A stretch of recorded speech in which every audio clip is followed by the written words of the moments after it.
Hello. As some of you who visit my website might have already seen, I've already made a post on this and done some pictures.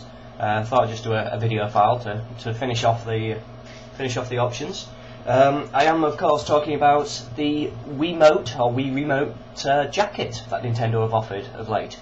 It's taken about a month from getting the message telling me they were available to it being processed and shipped.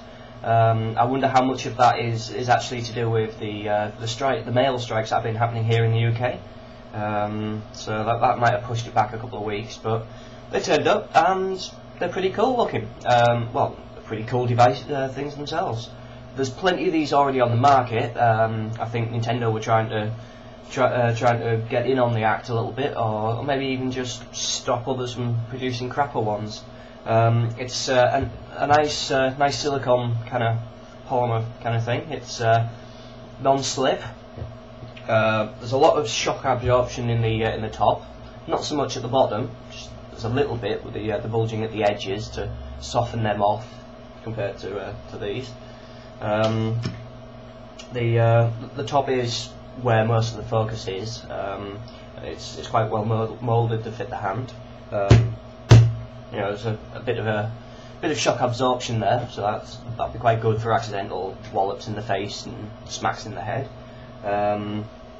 It comes with an instruction manual, which, to be honest, is a bit of a waste of time.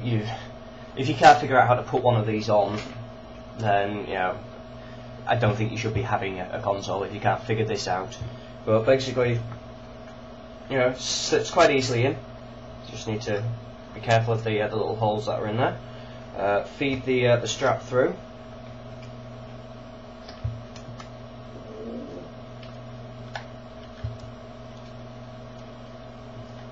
Most of the time is spent just making sure that it's properly covered and seated. And there you go. On within seconds. It's, like I say, it's got a lot of shock absorption around there where you're more likely to be swinging the thing and potentially knocking stuff. If you drop, it's got enough if it drops like that. Don't particularly want to do any really bad testing, but I mean, you can see it's probably going to hold it alright. It's not getting in the way of the various buttons. You've got the gap there for the actual little infrared part. It fits quite nicely in the hand. It's well moulded. For those of you that might be a little bit more sweaty palmed than others, the fact that it's got these little grooves on it basically allow for less sweatiness and a better grip.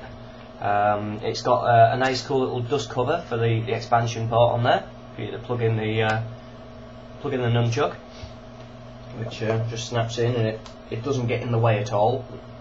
One of my concerns was basically the edging a bit might get in the way, but it doesn't. It's quite nicely put together. In all honesty, I wouldn't pay for these. It's not a necessity. It's just something extra, really. It's nice that Nintendo offered these for free. I mean, you didn't even have to pay for shipping. I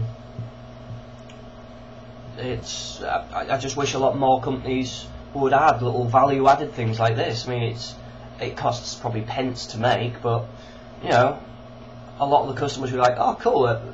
They're thinking about us beyond the sale." It's being proactive, keeping your customers feeling like they're welcome, they're wanted.